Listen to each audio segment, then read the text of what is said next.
Yeah, hi. Um, yeah, I'm in Jenya's team. I'm also in the CLion Build Tools team, and I'm mainly responsible for our Bazel plugin. It's not technically entirely our Bazel plugin. It started out being developed by Google. Now we are gradually taking over. And yeah, I'm mainly maintaining the C and C++ integration. And today I'm going to talk to you how we made CLion understand your Bazel project. So yeah, I will start with what is the disconnect here? What's the problem we are facing? Like, yeah, what are we trying to solve? And I mean, Jen, you already introduced you to a lot of basic Bazel concepts, but I'm going to go into more details, what's required to understand the rest of the talk. And then we actually get to the core, like how do we import your Bazel project into CLion? And there we will have two excursions, one into how rules CC works under the hood and what are Bazel fragments, since these are both pretty important for us to understand your entire Bazel project. And last but not least, I'm going to talk about some common pain points with the plugin, what problems are still left to solve. Okay, let's get right into it. So what's the disconnect between Bazel and CLion? First of all, what do we need in CLion? So in order to provide accurate code insight, we need to understand your project. And if I mean understand, we really need to understand it on a pretty detailed level. We need to know all the source files in the project, all the include paths that are required for your source files. What preprocessor definitions do you have? What compiler are you using? What flags are you invoking your compiler with? So basically, you can think about it like we need a compile commands.json file for every file that's in your project. We need to know all this information in order to provide accurate code insight. And obviously, Bazel has that data. Like it knows how to build your project and it has a very structured understanding of the build. So it has targets. These are the single components in your project, like your libraries, your executables. And then it also knows how these targets relate to each other. It has a dependency graph. It tracks all your dependencies in your project. And it also has toolchain resolution. So it knows what compiler you're using, what configuration your compiler has. So we are in that situation. CLion needs that data, Bazel has that data, but Bazel is primarily a build tool. It doesn't really give up this information freely. It's not designed to do this. So we kind of have a disconnect here. CLion wants to work with Bazel, but yeah, Bazel doesn't really know what to do about that. That's the problem we are trying to solve in our plugin. Okay, and yeah, let's get the fundamentals out of the way after this introduction. So, like I said, targets are the basic unit of work in Bazel. They can either represent source files that are already in your project, like your main.cc or your other source files that you write by hand, or these can be generated files, derived files from your source files, like your executables, your libraries. And what connects these two types of targets are rules. Rules basically describe this relationship. So they describe the relationship between a set of input files and a set of output files. This sounds very complicated, but it's actually pretty easy. So you can think about it like this. We got here our trusted CC library rule, and we give it a name quote. So we're creating a quote library to generate some random quotes. We have two input files, quote.cc and quote.h. And we feed this to that rule. This creates a target, and this target then knows how to derive libquote.a from our source files. It knows how to compile and link them. And that's all a rule does. It specifies the steps needed to derive the output files from the input files. And yeah, you always define these rules in build files. Okay, and every target can be uniquely identified using a label. Here I have a very creative example. We got the foo bar colon bars label. The green / in the beginning of the label marks the root of your workspace. This is the root directory of your project. So this label is relative to your project root. And foo bar in orange, this is actually just a file system path to where your build file lives. So the build file here is in the foo bar directory. And then The baz at the end is the target name inside the build file. So :baz refers to a target in that build file. There can only ever be one build file in any directory, so this uniquely identifies one target. Here, I've brought you another little example. If we got a build file in our source directory, we can declare two targets here. Again, our quote library, which could be referenced by source : quote. And then below we have the main binary, and this target could be referenced by source : main. Yeah, this is just pretty common in Bazel. You will see this all over the place. Also, here you see the CC binary is referencing the quote library using that label. So you will see these labels all over the place. Yeah, and with regards to dependencies, Bazel tracks these dependencies in a directed acyclic graph. This sounds very complicated, but in the end, it's just like Bazel knows how your targets relate to each other. And it does not only track code dependencies, like, oh, I need that library to build this library, but it also tracks, for instance, data dependencies. For example, if you need some resources at runtime, you can declare a data dependency. So my library needs that text file at runtime. This would be a data dependency in Bazel. And also tool dependencies. Obviously, we need a compiler to build the library. So this is a tool dependency. Here you can see again our main target. And it has, like I already said, a dependency on the quote library. So it depends on the quote target. Also, files in Bazel are targets. If we have the source, if we look at the source file, main.cc, this is also a dependency on main.cc as a file. But there are some implicit dependencies also. Like you see, we depend on the current C++ toolchain.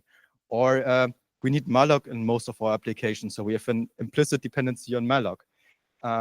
Yeah, these are all managed by the CC rules implementation for us. So most of the time, you don't really need to care about this. But you probably now feel kind of like CLion. Bazel has all these foreign concepts like target, rules, the dependency graph. And yeah, CLion doesn't understand them natively. So we need to bridge this gap. Okay. How do we actually import a project? How do we make CLion understand? And importing a project basically is synchronizing the state Bazel has with what CLion thinks Bazel is doing. And if you ever have used our plugin, you might have noticed the green heart in the upper right corner. If you press this, you tell CLion, okay, something changed in Bazel, let's synchronize with the state from Bazel. And this just tells our plugin, okay, load the data from Bazel into CLion. And this process can be broken down into 3 phases. And phase 1 is actually finding what to analyze, like what targets do we actually want to import into CLion. And for this, we offer the project view file. This is a file in the root of your project with the .bazel project extension. And here you can define the scope of your project, because it's important to keep in mind that Bazel is designed for big monorepos. So most of the time, it's not even possible to import your entire project into CLion, because we don't have that much memory. CLion would get slow. So sometimes we only want a subset. And this can be configured in the project view file. Here below, you see a snippet from the default project view file we generate. It's a YAML-like syntax you can use to configure your project. The first entry, the directories, and the little dot you see below denotes that we want to import everything from the root of our project and then rederive recursively every target from that directory. So yeah, this snippet below actually just imports everything. But you can, specify also subsets. So if we only are interested in targets defined in the foo_bar directory, we could specify that there. You could also specify multiple directories here. You can also change this and then just re-import. So yeah, this is just a configuration. Okay, now we know what directories we want to work with. How do we get the targets? And that's where Bazel query comes into play. The Bazel query command is a simple way to ask Bazel, hey, how does your dependency graph look like? It's just evoked with Bazel and then query and then some expression. The example on the slide, the / and then the 3 dots, is the query expression. Here again, the / refers to the root of your workspace. And the 3 dots are just a wildcard for give me all targets recursively from that point on. So here we are asking Bazel, okay, give me all targets in our workspace. And in this example here, we find 3 targets, the quote library, the main thing, and our test target. We can also ask Bazel, okay, hey, what's the label kind of each target? This just gives us the rule name which created that target. So quote is a library, main is a binary, and test is a test. And this already is quite powerful. For instance, if you have mixed language projects, like you mix Java and C and C++, we can already just disregard all Java targets at that point, making the import significantly faster. Yeah, so we collected all the targets. What's phase 2? How do we get to a working IDE? And yeah, sorry, we're going to start with a little excursion. How does ruleCC actually work? And yeah, I want to stress this a little. You have to think of Bazel more as a framework. It's a framework for creating build tools. You can create your own build tool. Your imagination are your only boundaries here. But Bazel provides a lot of very fundamental building blocks. It has very solid dependency tracking. It has very good caching. You don't need to care about this when you're implementing a build tool on top. It's already given for you. It has parallel and sandbox execution, so it guarantees correctness as long as you're not violating any of Bazel rules. But yeah, that's on you then, I guess. And it has the scripting language Starlark for actually implementing your tools on top. Most rule sets are build tool implementations. These are often language specific. So we got rules Java for building Java. We got rules CC for building C and C++. And here, rules are kind of your user interface. That's how you interact with the build tool. These are predefined functions in your build tool implementation.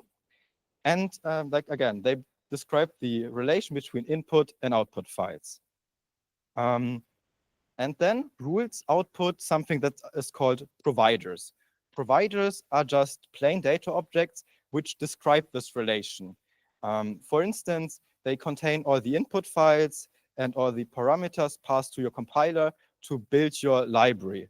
They contain all the data that describes that relationship. And if we get specific, ruleCC is the default implementation for building and linking your C++ code. Yeah, here the user interface are these well-known rules like CC library, CC binary, and CC test. There are many more. And they then produce providers. For instance, the main provider that's used by ruleCC is the CC info provider.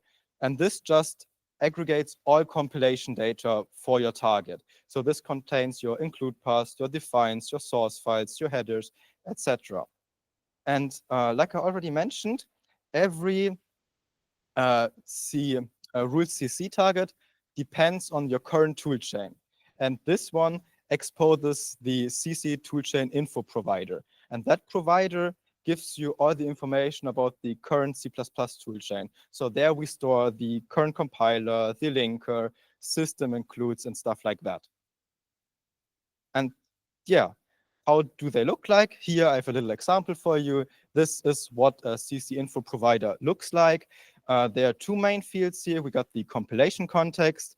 And like I said, this stores stuff like the headers, your source files, your includes, everything that's required for compiling your target. And then we also got the linking context. This stores information required for later linking the libraries all together. So here for our quote library, we have the libquote.a as an input file to the linker. Here I also brought you a CC toolchain info example. Here I just ran that on my Mac. So here you see the auto-discovered toolchain is Clang on the Darwin ARM64 architecture, and it knows about system include, build include directories. It also knows the compiler executable. Interestingly, ruleCC creates this nice wrapper script for your compiler. So that's called ccwrapper.sh. And yeah, you can find many, many more fields in there, everything you need to build your target at the end. Okay, another little excursion. What are fragments? And yeah, Bazel has many, many command line options, like really a lot. You can use them to configure your build. Like you can say to build a debug build, a release build, what CPU you are targeting, what compiler you want to use. And then there are also language-specific flags. For example, we got the CXX options. These options would be later passed on to your C++ compiler.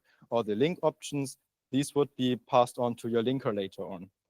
But, Bazel also supports other languages like Java. For instance, we got the Java options here, or the JVM options.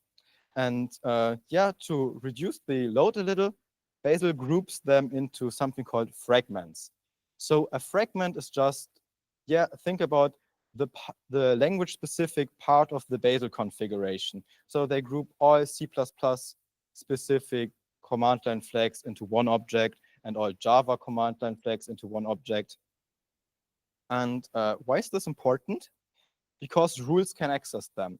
So here, if we have a little dummy rule, my rule, you can see it declares a dependency on the C++ fragment here on this line. And here on top, we specify the implementation for this rule.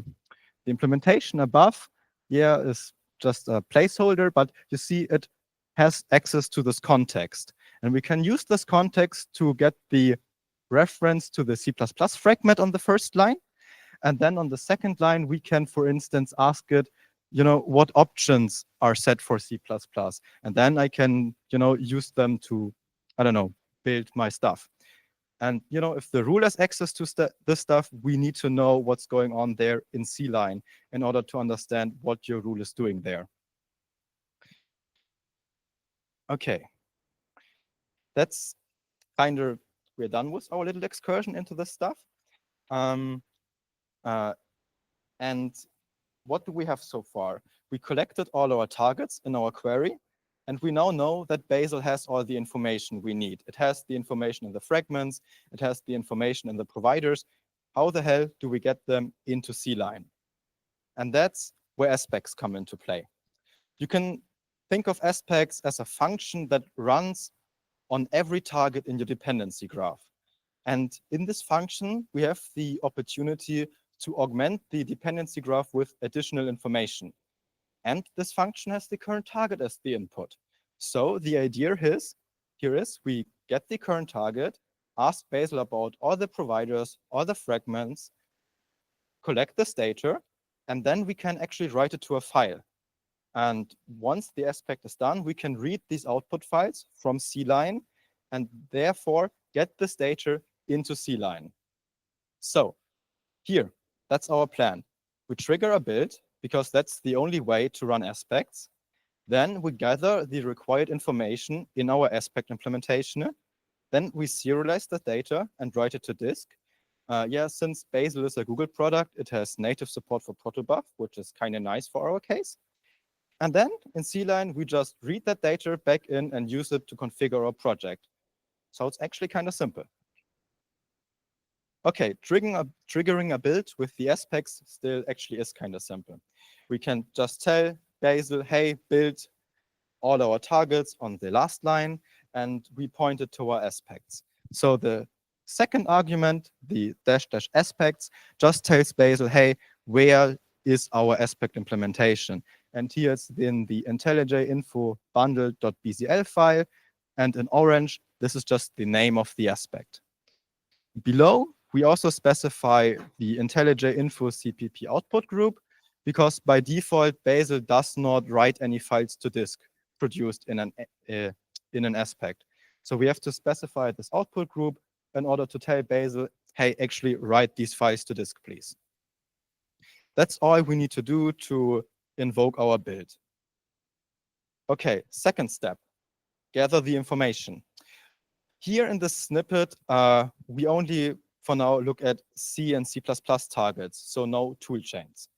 And like I already mentioned, this function gets the current target as an input. And in the Bazel world, you always have this context object. This context object just gives you access to Bazel itself and some other stuff around.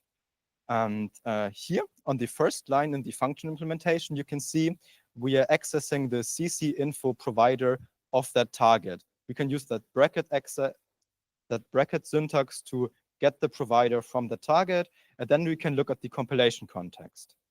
Next, we create the IDE info struct, and here we can populate it with all the data we need. We can look at the headers that were as the input to the rule. We can get the sources that were in the input of the rule. We can get all the includes from the compilation context. And actually, we get many, many, many more fields in our aspect implementation. And we just combine this into one huge struct. And the second part is writing that struct to disk.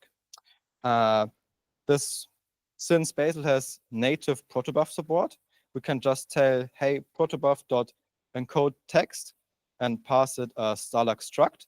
Then the struct will be serialized to a string.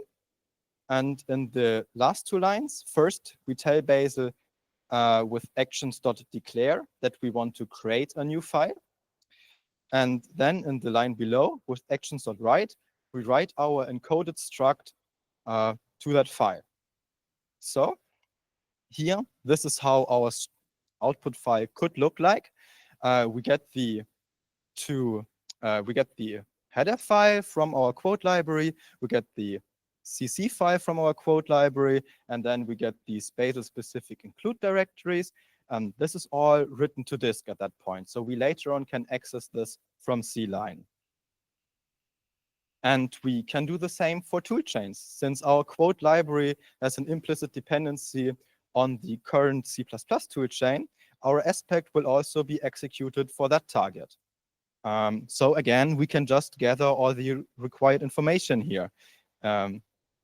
So here we get the C++ fragment from the current context.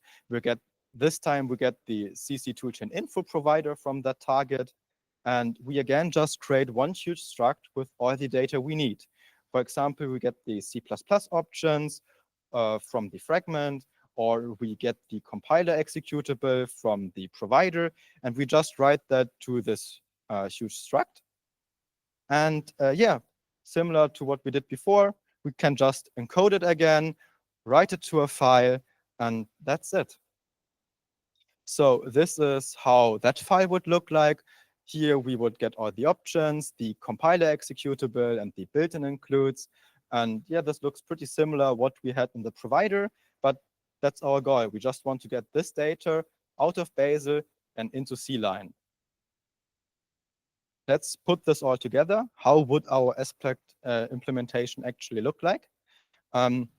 Here below, that's where we declare our aspect. This is done by this aspect function.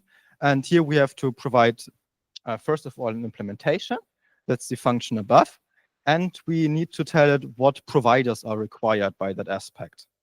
And in our aspect implementation, we can just delegate to the functions we already have declared. And those functions will then get the appropriate information and write it to those files. Okay. That's actually all that we have to do in phase 2, gather all that information. And then to get a working IDE, that's actually kind of straightforward. We take all that information, we extract it from Bazel in the cpp target info.txt file and in the cpp toolchain info.txt file, and combine it in one resolve configuration. We create one resolve configuration per Bazel target that's there. And in this resolve configuration, we store all the data that we need for code insight for that target. These resolve configurations can be passed to Bazel. Bazel understands these resolve configurations. Actually, every build tool we have an integration with works with these resolve configuration. So CMake in the end also creates resolve configurations. And yeah, if we pass these resolve configurations to CLion, everything works. CLion and Bazel work together successfully, and CLion now understands your project. So to recap, you can also see this if you work with our plugin. If you press the green heart in the upper right corner, Bazel will start a sync. And here you see we actually see these steps or these phases we talked about previously.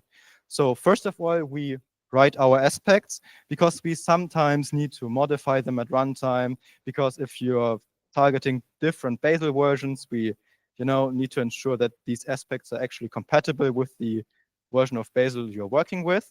Then we query all the targets in your project that you have defined in your project view file. And then we just build all your targets with our aspects to get all of that information out of Bazel. And you actually can see this in CLion. So here we are working with the main.cc file. And there, in orange at the bottom, you can actually see the name of the resolve configuration we created for you. It's named according to the target. And yeah, if this is there, then your project was imported successfully. And then you can see that all the features you know and love on CLion will work. So for instance, we can resolve symbols and dependencies. The get quote function is only defined in our quote library, but since we declared this as a dependency in Bazel, CLion knows how to resolve to that header now. Also, CLion knows that main.cc is part of a CC binary, so it's an executable target. So CLion also now knows how to run your target. Yeah, so that's it. That's how CLion understands your project. Now I want to talk about some known problems we still have with our implementation. And there's one big problem. And yeah, we collect the targets, we run an expensive build, but the build sometimes fails. There's this keep going flag in Bazel you can add to tell it to, just don't stop on the first failure, but keep going. But first of all, if a target fails to build, we don't get any information from the target. And if one of your dependencies fails to build, we don't get any information about all targets that depend on that target. So yeah, it's not perfect. What can you do? Only think if your project is actually compiling. But this often is easier said than done. But yeah, what I would recommend is, first of all, you don't need to sync that often. Only if you actually change the structure of your build. If you modify any build files, if you add a dependency, then you need to run a sync. But as long as you're just editing your C files or your C++ files, you actually don't need to sync again. Also, what I do in my workflow is I try to separate updating the project structure and modifying the code. So if I want to introduce a new target, I get the skeleton up and running, run a CLion sync, and then start modifying the source files. This kind of works around this issue, but that's a huge known pain point. And also, there's another big problem. I don't know if you ever have noticed this, but sometimes the options we use for running Bazel from CLion and the options you use on the command line are different. And this can cause Bazel to discard the cache. That's pretty annoying because Bazel builds can be expensive, they can be slow, even the analysis phase can be slow. So yeah, what can you do about it? First of all, keep environment changes to a minimum. Try to define all your options in your Bazel.c file, because the Bazel.c file will be loaded regardless if it's invoked by CLion or by Bazel from the command line. And I would also highly recommend adding a disk cache to your builds, because even if the build was invalidated, you at least don't need to rebuild it again. And a note on that, we're actually working on improving this. We have ideas how to make this better, but yeah, we are still not there. So I don't know if you've heard, but there's also a new Bazel plugin coming by JetBrains. This is actually designed to address lots of these issues and will provide a new and improved user experience. But when CLion support will be there is unsure at this point. It will be eventually there, but it's hard for us to tell when it will be there. As long as the new plugin is not supported by us, we will support the old plugin. We will try our best to address all of your issues there. Yeah, and if you ever have an issue, feel free to come to our GitHub tracker, ping me on it, and we will take a look at your issues. That's it from my talk. Thank you for your attention.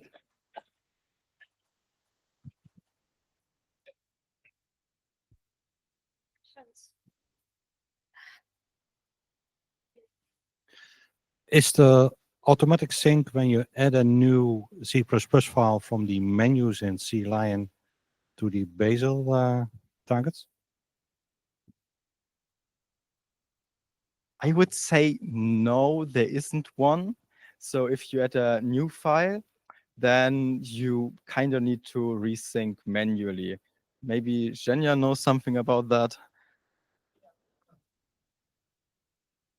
So we are working on this to not even require sync if you introduce a new file to get some fallback configurations and so on to some nearby stuff, etc. So there were some improvements.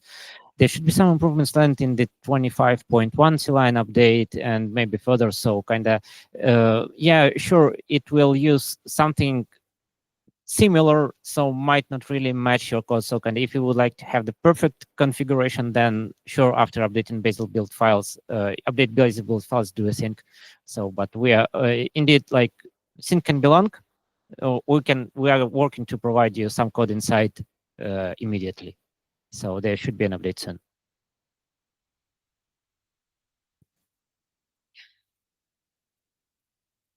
Hi, thank you for the talk. I have a question about debugging. So let's say I want to create a build with debug symbols, and yeah, and then I want to.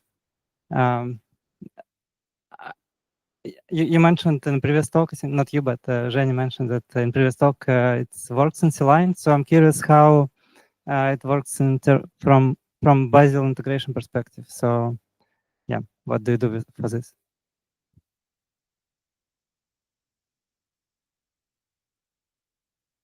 So yeah, we do two things. If you try to debug a Bazel target from within CLion, we first of all inject command line flags to tell Bazel, hey, we don't want a regular build, please create us a debug build.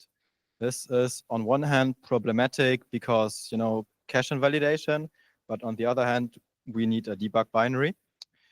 And then we actually use this run under that Zhenya mentioned in his talk. So we tell Bazel to run this target under GDB or LLDB, whatever you selected. And that's how we get debugging working from CLion.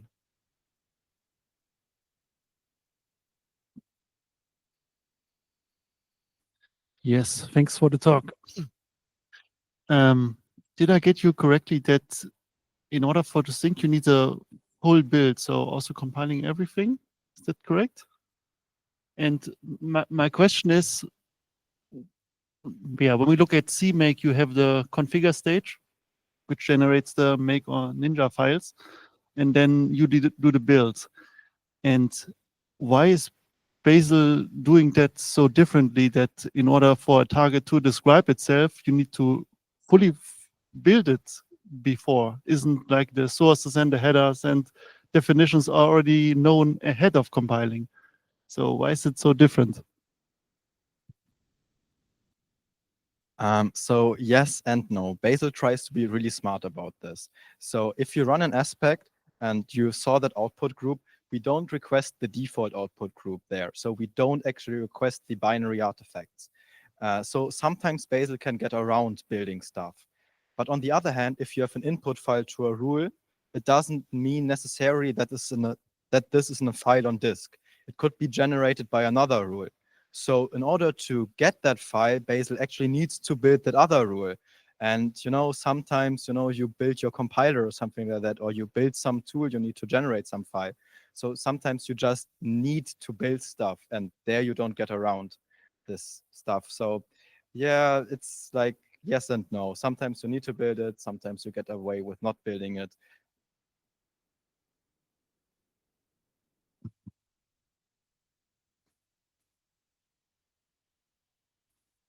Why are you outputting text-based protobuf representation instead of, say, JSON? Because both JSON and protobuf text are supported in Starlark, but for text-based protobuf, I imagine you had to write your own parser.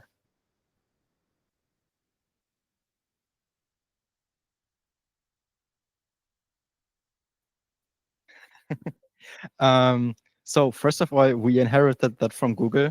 Google did it that way. Google was using text-based protobuf when we took the plugin over. And actually, no, you don't need to write your own parser. It's supported by the protobuf library to deserialize protobufs from their text-based representation. So yeah, but it's also just really convenient that you can read it in favor of the binary-based protobuf. But yeah, why we don't use JSON, that's because we inherited that from Google.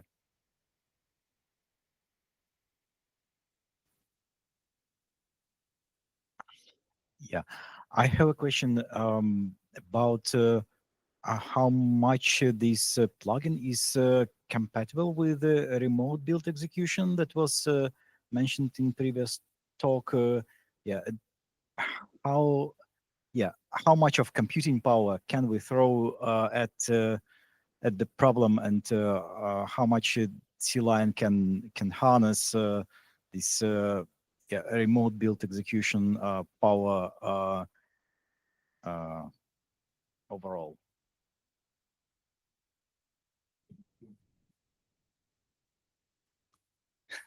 So first of all, the plugin should work with remote build execution because it's mainly developed by Google and they leverage this heavily. But the bottleneck here is then actually downloading the build results from the remote machine. And yeah, I guess Zhenya wants to add something to that.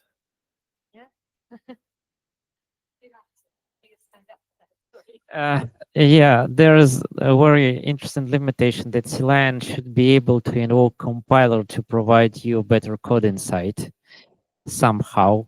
And if you do remote build and you don't have compiler locally, then code insight will be limited, unfortunately.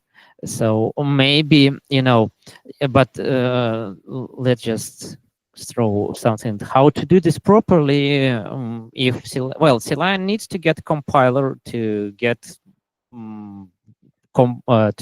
to get default preprocessor things and so on for code insight, header search paths as well. Then should we invoke compiler through Bazel somehow under the hood? I don't know. So that's a kind of technical challenge there to get the proper kind of a completely accurate code insight. Hope it answers.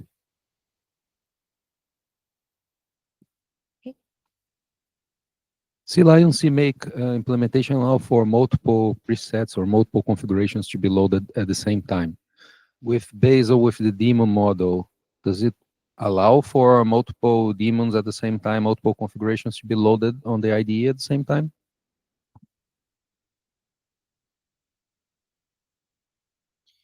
So like already mentioned in Zhenya's talk, there's mainly this one configuration at any given time. You can switch for specific subtrees using transitions. Yeah, first of all, that's not very common. Like they're only in specific use cases it's recommended to use transitions. And second of all, no, we don't support that at the moment.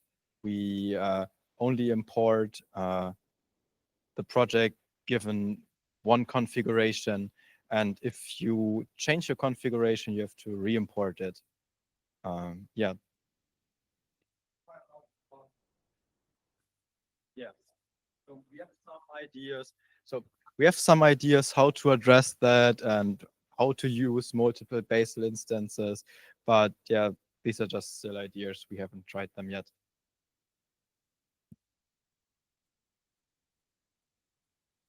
Was there something? No? Okay, other questions?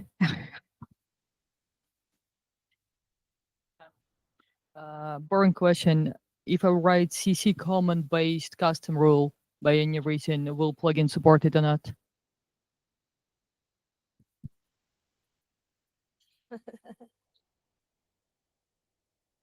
So if you just use macros to eventually just use standard CC rules, then that's totally fine.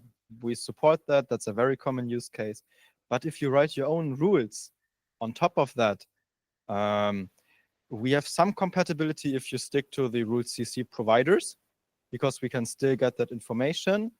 But yeah, if you've seen in the query, we look for CC library, we look for CC binary. As I know, there are some mechanisms to tell the plugin to also sync with your custom stuff, but this is not a very common use case, and I'm not sure if this works reliably.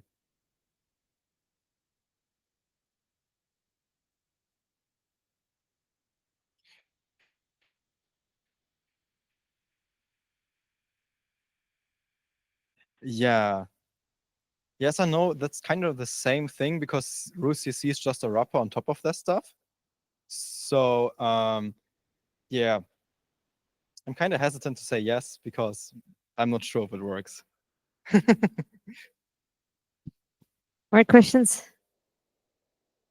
Okay. Who's first? A bit of a higher level question. Why is JetBrains taking over the plugin development from Google? And are you developing also for Rider and the other languages that are supported by Bazel? So the first part is pretty easy to answer because Google doesn't want to maintain it anymore. So we are taking over because, yeah, we have to. Otherwise, these plugins would be unmaintained, and we as JetBrains have an interest in maintaining them. And to answer the second part of your question, as I mentioned, JetBrains internally is working on their own plugin. It's currently in public EAP for Java, as far as I know. So you can go ahead and try the new plugin for Java. And eventually, this will also get support for other languages. I know that Go is planned, that Python is planned, and eventually we will move our C and C++ support there. So yeah, but I guess you can find more resources on the topic online. I guess after you support it with C++, it might still need some extra work in Rider. Just as a note from the Rider team. My question was, it's for both of your presentations. I saw you talking a lot about caching, and for example, when you change environment variables, seeing that it invalidates the analysis phase. Do you know what Bazel considers changes? Because I know, for example, for Ninja, it only considers, if I remember correctly, the timestamp of the file, and if anyone is different, then only in the future. So yeah. So for Ninja, I know if the timestamp is not in the future, it's not considered a change, which is very fast, but very wrong.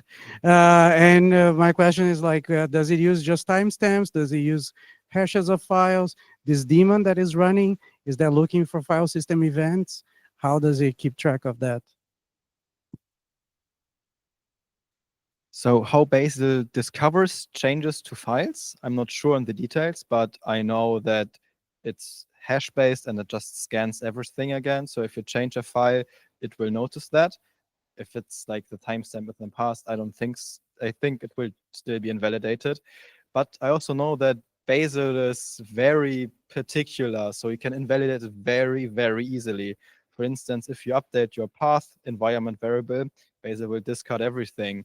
If you, I don't know, change some compiler flags, or if you change some Bazel flags, it sometimes invalidates it, sometimes only invalidates the analysis cache, and it's actually kind of hard to find information on what invalidates what. You can run Bazel with some specific flags, and it actually will tell you what invalidated that build and what invalidated what part, but yeah, it's sometimes not so clear what environment changes actually cause Bazel to invalidate something. But overall, I would say Bazel rather invalidates something than presume something hasn't changed.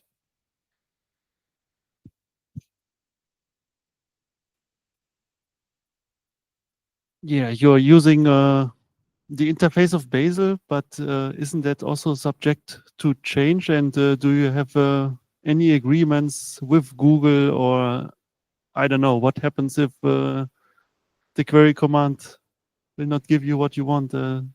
Yeah. Yes, that's a great question. And yeah, that's a huge pain point because we have a huge interface with Bazel, starting with our aspects, which are frequently invalidated or just wrong after Bazel updates. That's why we actually generate the aspects sometimes at runtime, because we, if you're using Bazel 6, then the rules has like, I don't know, these properties. If you're using Bazel 7, 2 of them are deprecated. There are 3 new ones, and this one has changed the output.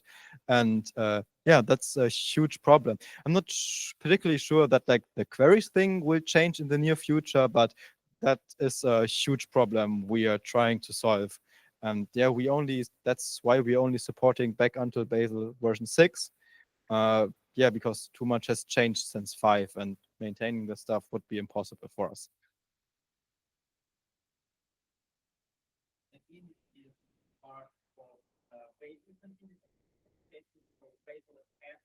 Any change Bazel itself is validated against this plugin. Example, we received a bug report from the Bazel Okay. And Daniel can create something for Bazel 9. Also, there was a role Scala stuff. We are really for Scala that kind of wasn't for Bazel mode.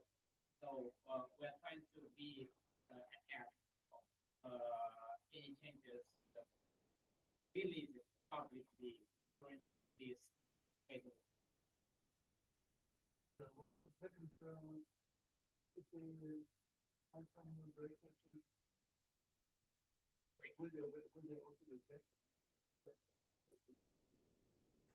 They are more looking for the bugs in Bazel, so they use our project as a test unit for the Bazel. So basically, usually, well, actually, there was a bug found in Bazel itself by our plugin Daniel well, and then we got Bazel developer came to us and said, "Oh, I will fix it in Bazel." So this kind of big built-in. So, but usually we have to make our usually they are going to make a break. This was awesome. I would like to wrap up now. We can still ask questions at the coffee point. So first, let's thank Daniel.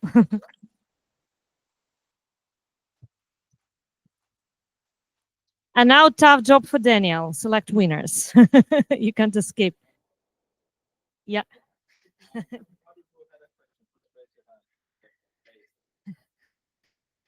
That one already got one. Yeah, get it to Hans. And one more. I'm not getting your knees. Who's that? Oh, yeah, and the back. Now you have 2. You can present it to your colleague. Okay, give it here. They decided. No, that's fine. Okay, anyway, so I wanted to thank both speakers again and everyone here for coming. You still can move to the coffee point and continue all your discussions about Bazel. Thank you very much and hope to see you back again in JetBrains.